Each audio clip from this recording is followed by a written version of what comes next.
तो जय महाकाल मित्रों, आपका स्वागत है आपके अपनी यूट्यूब चैनल शिव की भक्ति में। तो आज मैं आपको बताने वाला हूँ एक बहुत ही गजब और बहुत ही आवश्यक और बहुत ही उग्र साधना, जिसे कहते हैं एक अज्ञा बेताल साधना। ठीक है, शाबर मंत्र से साधना है और जानती है कि शाबर मंत्र किस प्रकार से काम करते हैं। बहुत ही लाभदायक हो सकती है साधना साधना अगर आपके लिए, अगर आपने करी है तो, या फिर अगर आप पढ़ने की सोच रहे हैं। मैंने पहले इस पर कम्युनिटी डिबेट डाली थी और कई कई लोगों ने इस पर ज़्यादा वोट किया, तो मैं इस पर आज वीडियो डाल रहा हूँ। और जो ये बेताल है वो वही करता है जो आप बोलते हो। ठीक है, आप पहले आपको इसको वचना बांधना होगा, फिर ये जो जो आप उसको इसको बोलोगे, मतलब जो आदेश को दोगे वो आदेश पूरा होना ही होना है, चाहे कुछ भी हो जाए। ठीक है, तो वो तो पक्का है कि वो कार्य होगा ही होगा। बाकी वो आप देख लेना। ठीक है, वो मैं आपको आगे बताता हूँ। तो देखिए, इसकी विधि जो है वो मैं आपको आगे बताऊंगा धीरे धीरे करते करते। और जो सामग्री सामग्री जैसे कि मैं इसमें वैसे भी कोई सामग्री लगती नहीं है, अगर लगनी भी होगी तो तब भी लगेगी इसमें सामग्री कोई, पर फिर भी मैं आपको बता दूंगा कुछ सामग्री अगर आप लगा सकते हो तो। ठीक है, तो देखिए, सबसे पहले मैं आपको बताता हूँ कि ये जो साधना है, ये साधना किस प्रकार से काम करती है। देखिए, अगर आप बोलोगे, देखिए मान लीजिए आपसे कोई बेताल सिद्ध हो गया, यानी कि ये आ गया बेताल सिद्ध हो गया। इसको अग्निवीर बेताल बोलते हैं। इसके दो मंत्र है, यहाँ पे मैं एक मंत्र दे रहा हूँ, एक मंत्र मैं आगे आगे फिर कभी दूंगा। ठीक है, और इसके बाद मैं क्रोध भैरव साधना का पार्ट 2 भी डालूंगा, पर मैं अभी आपको फिलहाल इसकी जानकारी दे देता हूँ। देखिए, पहली बात तो ये साधना बहुत उग्र है। ठीक है, तो अनुभवी साधक इसको करे। ठीक है, जो मतलब अनुभवी साधक ही करता है, यानी कि जो नया नया इस फील्ड में आया है वो पहले साध मतलब वो पहले कम साधनाओं से स्टार्ट करे, यानी कि पहले जैसे शिव की साधना, क्रोध भैरव की साधना, इन सब साधनाओं से स्टार्ट करे वो, और फिर यहाँ तक पहुँचे। मतलब अनुभवी साधक इसको कर सकते हो, क्योंकि आज्ञा बेताल है, यानी कि जो इसकी अग्नि है वो जो शिव जी हैं, उनके जो तीजा नेत्र है उनमें उसको जब खोलते हैं, जब उनमें से अग्नि निकलती है, तब उनकी अग्नि में से बेताल प्रकट हुआ था। ठीक है, और अग्नि के एक अंश मात्र है ये। ठीक है, तो आप समझ सकते हैं कितना उग्र हो गए और कितना शक्तिशाली होगा ये बेताल। ठीक है, और इसका मंत्र मंत्र मैं आपको आगे बताऊंगा। ठीक है, विधि में आपको आगे बताऊंगा, पहले बताता हूँ इसका पूरी जानकारी, क्योंकि जानकारी होना बहुत ज़रूरी है। आधी आधी अधूरी जानकारी खतरनाक होती है, जानते ही सब लोग। ठीक है, और देखिए, मान लीजिए आपसे कोई बेताल सिद्ध हो गया है, और फिर आपको पहली बात तो उसे वचनों में लेना होगा। वचनों में लेने के बाद आपको क्या करना है, अगर आपको कहीं आग लगानी है तो एक तो ऐसा कर सकते हैं कि आप जो मंत्र है उस मंत्र को एक बार दो बार पढ़ें, फिर जब बेताल प्रकट होगा तब उसको बोलो कि यहाँ आग लगा दो, यहाँ पे मतलब जो आपका जो भी कार्य है वो करे। तो वो कार्य वो तत्क्षण पूरा करेगा, तत्काल पूरा करेगा, यानी कि उसी उसी समय पूरा कर देगा वो, उसी क्षण। ठीक है, उसी पल में। तो ये बहुत ही गजब की साधना है। तो मैं आपको बता दूँ इसकी विधि। ठीक है, विधि देखिए, विधि कुछ इस प्रकार है कि सबसे पहले आपको देखिए उड़द के दाने लेने होंगे आपको।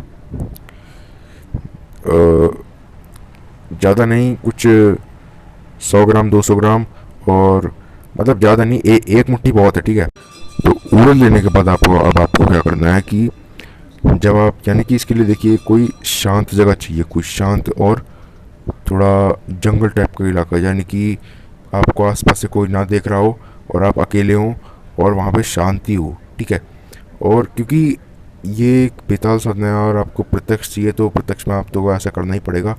और आप देख लीजिए, क्योंकि देखिए ये अज्ञा बेताल साधना है, क्योंकि इसमें अग्नि तत्व कुछ ज़्यादा ही होता है, क्योंकि अग्नि तत्व इसमें डोमिनेंट होता है। जैसे मैंने पिछली वीडियो में बताया था कि क्रोध भैरव जी में क्रोध होता है डोमिनेंट। ठीक है, तो इसमें अग्नि होती है, अग्नि ज़्यादा होती है। तो अगर आप इसकी साधना करते हैं, घर पे करते हैं, तो आग लगने के चांसेस, यानी कि आपके आसपास ताप होगा अग्नि का, क्योंकि जब ये आएगा तो इसकी अग्नि तो फील होनी है, क्योंकि ये खुद ही अग्नि है। ठीक है, और अग्नि का ताप, जैसे कि अग्नि की लपटें उठती है ना, वैसी कुछ आपको फील होंगी। ठीक है, अगर आपसे घर में करते हैं, और घर में आग लगने के भी चांसेस हैं घर में, तो इसे मैं बोल रहा हूँ इसको घर में ना करें, इसका कहीं बाहर करें, बाहर किसी जगह में करें तो वो ज़्यादा अच्छा है और ज़्यादा जल्दी सफल भी होगा ये। क्योंकि ये बाहर बाहर प्रकट होना ज़्यादा पसंद करते हैं, क्योंकि ये बाहर ही रहते हैं, घर वर में ज़्यादा आते जाते नहीं है। वरना कोई भी शक्ति घर में नहीं आती है, कोई शक्ति घर में ज़्यादातर आती जाती नहीं है। हाँ, वो किसी को चौराहे से लग जाती है वो अलग बात है, पर घर में कोई शक्ति आती जाती नहीं है। ठीक है, तो आपको जंगल में जाना होगा। जंगल एक सेफ और एक बेहतर जगह है इस अज्ञा वितल साधना के लिए। ठीक है, तो आपको जंगल में जाना है उड़द के दाने लेकर। फिर आपको क्या करना है, घास होती है घास, ठीक है, जानते होंगे सब। कुछ घास ले लेनी है आपको, और घास पर सबसे पहले आपको क्या करना है, नहा धो के जाना है। सबसे पहले आपको घास रखनी है अपने सामने। उड़द को घास पर मत डालना है, यहाँ पे मतलब अपने अपने साइड में के रख लेना, हाथ में के रख लेना, फिर जो भी आपका पात्र है उसमें रख लो उड़द। ठीक है, और जो घास है उसे घेरे के बाहर रखना, बाहर रख लो, बाहर रखो अंदर रखो, आपकी मर्जी है। ठीक है, अब आप क्या करना है, आपको घेरा लगाना है। घेरा आपको कोई भी मंत्र से लगा सकते हो, मैंने पहले बहुत मंत्र दे रखे हैं, या फिर आपको कोई अलग मंत्र है, कोई और मंत्र सिद्ध है, या फिर कोई अलग अलग चीज़ है आपके मतलब, या फिर आपका गुरु मंत्र है, तो आप किसी से भी मतलब जो आपके पास है आप उससे घेरा लगा सकते हैं। नहीं तो मैंने स्वयं सिद्धि भी अपने चैनल पर दे रखे हैं।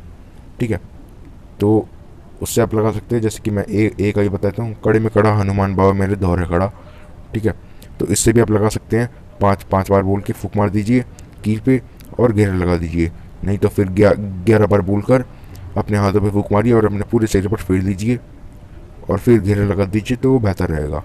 ठीक है, तो अब आपको क्या करना है कि अब आपको माला लेनी है रुद्राक्ष की, और सबसे पहले अपने गुरुदेव का पूजन करना है।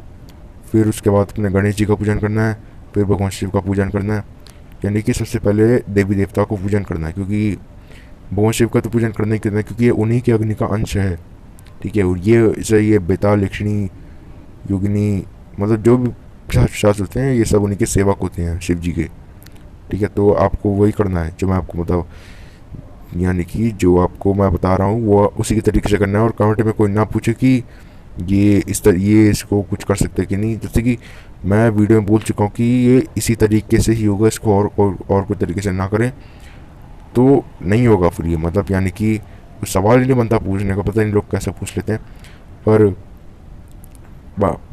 जो मैं आपको यहाँ बता रहा हूँ वही आपको करना है। ठीक है, आपने घेरा लगा लिया है, वो घास रख ली है। ठीक है, अब आपको देखिए सबका पूजन आपने कर लिया है।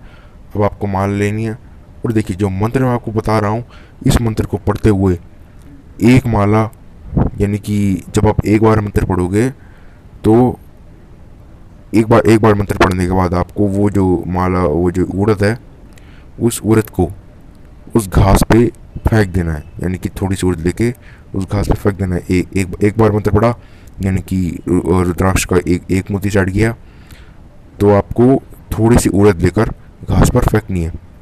ठीक है, यानी कि जैसे कि आप हवन कर रहे हो उस तरीके से थोड़ी लीजिएगा, जो कि 21 दिन तक चल सके। ठीक है, ये तो फिर अगर आप 21 दिन में वो तो मैं आपको आगे बताता हूँ।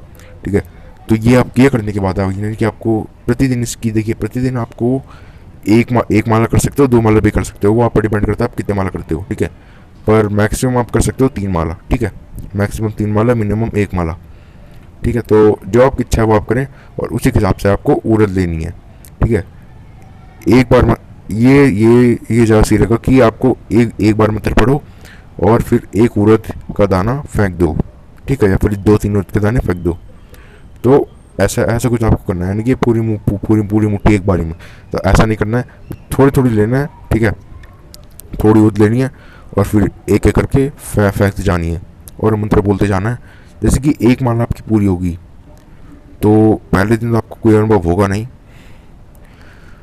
पर 21 दिन की साधना है तो आपको 10, 12, 11 ऐसे दिनों में अनुभव हो सकते हैं। यानी कि और जैसे कि उग्र साधन है तो आपको पहले भी अनुभव दे सकता है।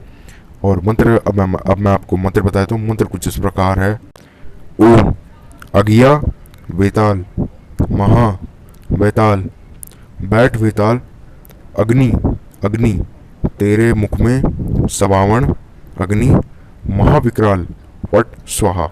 ठीक है, छोटा सा मंत्र है, एक बार दोबारा बोलता हूँ। ओम अज्ञा वेताल महावेताल बैठ वेताल अग्नि अग्नि तेरे मुख में सवावण अग्नि महाविकराल पट स्वाहा। ठीक है, स्क्रीन पर भी दे रहा हूँ, नोट कर लीजिए, लिख लीजिए, इसे कंटेस्ट कर लीजिए और फिर आप इसकी साधना कीजिए। विद्या आपको पहले बता चुका हूँ, सामग्री की कोई आवश्यकता नहीं है। यानी कि आप दीपक मत लगाइए, क्योंकि अज्ञा वेताल खुद ही आपका दीपक है, तो चिंता ना करें बिल्कुल भी। यानी कि वो खुद ही अग्नि है, तो चिंता ना करें बिल्कुल भी, ठीक है। तो आपको मैं साधना बता चुका हूँ, इस साधना को करिए और लाभ उठाइए, ठीक है। बहुत ज़बरदस्त साधना है, ज़रूर कीजिएगा इसको, और ये बहुत ही लाभदायक हो सकती है। और ये बोल देता हूँ कि अनुभवी साधक इसको करे, ठीक है। और साबर मंत्र है मैं पहले आपको बता चुका हूँ। तो चलता हूँ मित्रों। और अगर आपको कोई सवाल है, कोई, या फिर साधना मांगना चाहते हो, या फिर कोई और प्रश्न है, या फिर कोई प्रॉब्लम है, तो आप मुझे कमेंट में कमेंट कर सकते हैं, फिर मुझे टेलीग्राम ग्रुप पे मैसेज कर सकते हैं, या फिर मुझे टेलीग्राम ग्रुप से मुझे टेलीग्राम पर्सनल पे मैसेज कर सकते हैं, ठीक है। या फिर आप मुझे यहाँ कमेंट भी कर सकते हैं। और आप इस वीडियो को लाइक करें, मेरे चैनल को सब्सक्राइब करें, और बेल आइकन को ऑल पे क्लिक कर दें, ठीक है। और इस वीडियो को स्किप ना करा करें, ठीक है। और कमेंट में, और अगर आपको कोई प्रश्न है, फिर भी अगर इस वीडियो को देखने के बाद कोई प्रश्न रह जाता है, तो आप उसे कमेंट कर सकते हैं, ठीक है। और इस वीडियो को अपने दोस्तों के साथ भी शेयर करें, ताकि विद्या लोक वो चलती रहे। तो चलते रहो मित्रों, मिलते हैं आपसे एक नई वीडियो में। जय महाकाल।